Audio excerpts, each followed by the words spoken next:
کبھی آپ نے سوچا ہے کہ ربیع الاول کا یہ بابرکت مہینہ ہمارے دلوں کو آخر کس چیز کی طرف بلاتا ہے؟ یہ صرف ایک مہینہ نہیں بلکہ ہمارے لیے محبت رسول صلی اللہ علیہ وسلم، درود و سلام، ذکر الہی اور نیکیوں کو بڑھانے کا ایک خوبصورت موقع ہے۔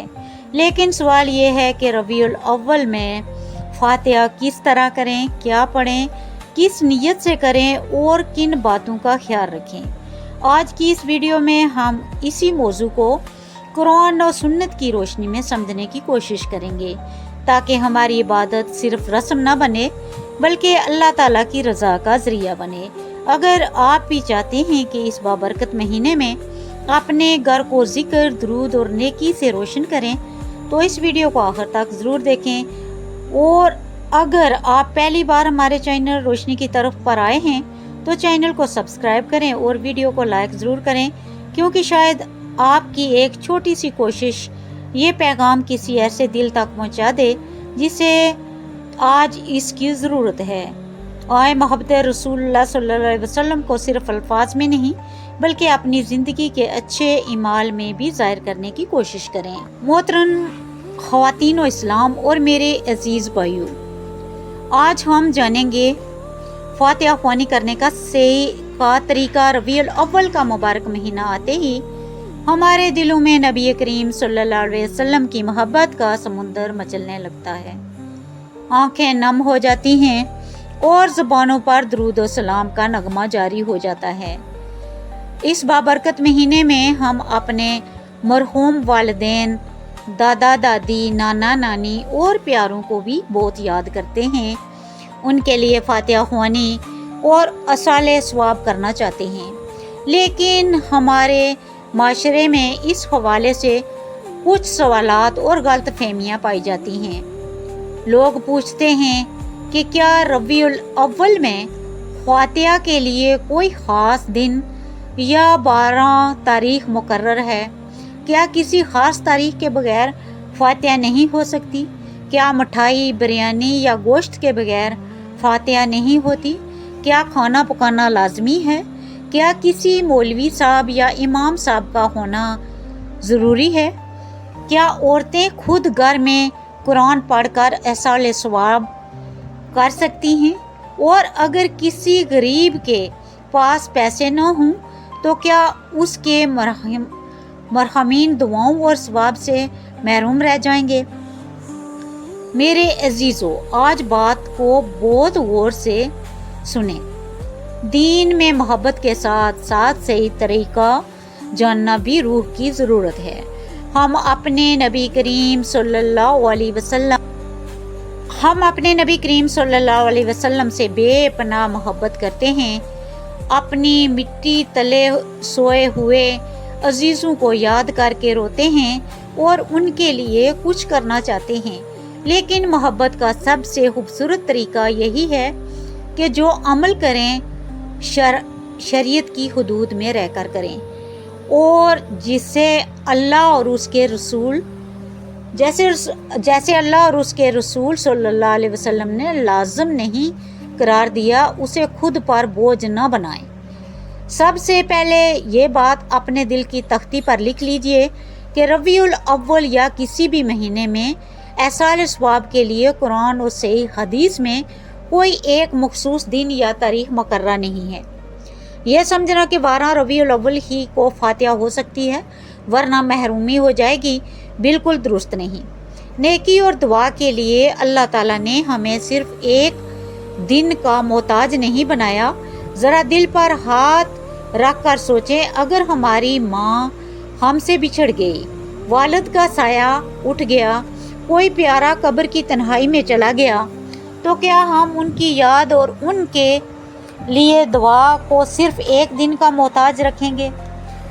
نہیں، ایک مومن کے دل کی تڑپ تو یہ ہوتی ہے کہ جب بھی اپنے مرحومین کی یاد آئے، ہاتھ رب کے حضور اٹھائے جائیں اور آنکھوں سے نکلتا ہوا ایک ایک آنسو ان کی قبر کا نور بن جائے۔ کہیں یا اللہ میرے والدین پر رحم فرما، ان کی مغفرت فرما، ان کی قبروں کو نور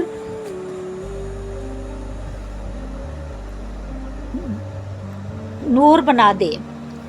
کہیں یا اللہ میرے والد پر رحم فرما، ان کی مغفرت فرما، ان کی قبر کو نور سے بھر دے، ان کی خطاؤں سے درگزر فرما اور انہیں جنت الفردوس میں اعلیٰ مقام عطا فرما۔ میری پیاری بہنوں، یہی تڑپتا ہوا دل اور رب کے سامنے اٹھتے ہوئے ہاتھ سب سے قیمتی تحفہ ہیں۔ اس کے لیے نہ بڑی دیگوں کی ضرورت ہے، نہ مہنگی مٹھائیوں کی، نہ بڑے مجمع کی اور نہ کسی خاص لباس کی۔ اگر آپ اپنے گھر میں مسنون اور صحیح طریقہ سے فاتحہ خوانی کرنا چاہتے ہیں تو اس کا آسان طریقہ یہ ہے کہ سب سے پہلے 3 بار درود شریف پڑھ لیں۔ اللہم صلی علی محمد و آل آل محمد کما صلیت علی ابراہیم و آل آل ابراہیم انک حمید مجید۔ پھر ایک بار سورہ فاتحہ۔ بسم اللہ الرحمن الرحیم، الحمدللہ رب العالمین، الرحمن الرحیم، مالک یوم الدین، ایاک نعبد و ایاک نستعین، اہدنا الصراط المستقیم، صراط الذین انعمت علیہم غیر المغضوب علیہم ولا الضالین۔ پھر 3 بار سورہ اخلاص۔ بسم اللہ الرحمن الرحیم، قل اللہ احد اللہ الصمد لم یلد ولم یولد ولم یکن لہ کفوا احد۔ پھر ایک بار سورہ فلق۔ بسم اللہ الرحمن الرحیم، قل اعوذ برب الفلق من شر ما خلق ومن شر غاسق اذا وقب ومن شر النفاثات فی العقد ومن شر حاسد اذا حسد۔ پھر ایک بار سورہ ناس۔ بسم اللہ الرحمن الرحیم، قل اعوذ برب الناس ملک الناس الہ الناس من شر الوسواس الخناس الذی یوسوس فی صدور الناس من جنۃ الناس۔ پھر ایک بار سورہ البقرہ کی ابتدائی آیات۔ بسم اللہ الرحمن الرحیم، الف لام میم ذالک الکتاب لا ریب فیہ ھدی للمتقین الذین یؤمنون بالغیب ویقیمون الصلاۃ ومما رزقناہم ینفقون والذین یؤمنون بما انزل الیک وما انزل من قبلک وبالآخرۃ ھم یوقنون اولئک علی ھدی من ربہم واولئک ھم المفلحون۔ اور آخر میں 3 بار درود شریف پڑھیں۔ یہ تلاوت مکمل کرنے کے بعد رب کے حضور ہاتھ اٹھا کر اپنے مرحومین کے لیے ایصال ثواب اور دعائے مغفرت کیجیے۔ اب سوال یہ ہے کہ کیا فاتحہ کے لیے مٹھائی یا خاص کھانا شرط ہے؟ ہرگز نہیں۔ اگر کسی کے پاس اللہ کا دیا ہوا حلال کھانا موجود ہے اور وہ خلوص کی نیت سے غریبوں کو کھلاتا ہے تو ضرور کھلائے، لیکن یہ سمجھنا کہ مٹھائی یا بریانی کے بغیر فاتحہ ہوتی ہی نہیں ایک لغو سوچ ہے۔ اسلام دولت مندوں کی جاگیر نہیں، یہ ہر مفلس اور نادار کے لیے بھی رب تک پہنچنے کا در کھولتا ہے۔ ایک غریب عورت جس کے پاس صرف 2 روٹیاں ہیں، اگر وہ 1 روٹی کسی بھوکے کو دے دے یا کچھ بھی نہ ہو تو محض اپنے رب کے سامنے بیٹھ کر آنسو بہا دے، استغفار کر لے اور درود شریف پڑھ کر ثواب بخش دے، تو عرش والا اس غریب کی خاموش آہ کو بھی شرف قبولیت عطا فرماتا ہے، کیونکہ دعا کے دروازے پر کوئی قیمت درج نہیں ہوتی۔ اسی طرح یہ غلط فہمی بھی دل سے نکال دیجئے کہ جب تک کوئی عالم یا مولوی صاحب نہ آئیں گے تب تک فاتحہ ہو ہی نہیں سکتی۔ کسی عالم کا پڑھ کر دعا کروانا الگ بات ہے، لیکن اسے شرط بنانا دین میں سختی پیدا کرتا ہے۔ گھر کی خواتین، مرد اور بچے جو بھی درست قرآن پڑھنا جانتے ہوں خود تلاوت کریں اور براہ راست اپنے رب سے التجا کریں۔ انسان اور اس کے پروردگار کے درمیان کوئی پردہ یا دربان نہیں ہوتا۔ نبی کریم صلی اللہ علیہ وسلم نے فرمایا کہ جب انسان دنیا سے رخصت ہو جاتا ہے تو اس کے اعمال کا سلسلہ ختم ہو جاتا ہے، مگر 3 چیزیں باقی رہتی ہیں: صدقہ جاریہ، ایسا علم جس سے فائدہ اٹھایا جائے، اور نیک اولاد جو اس کے لیے دعا کرے۔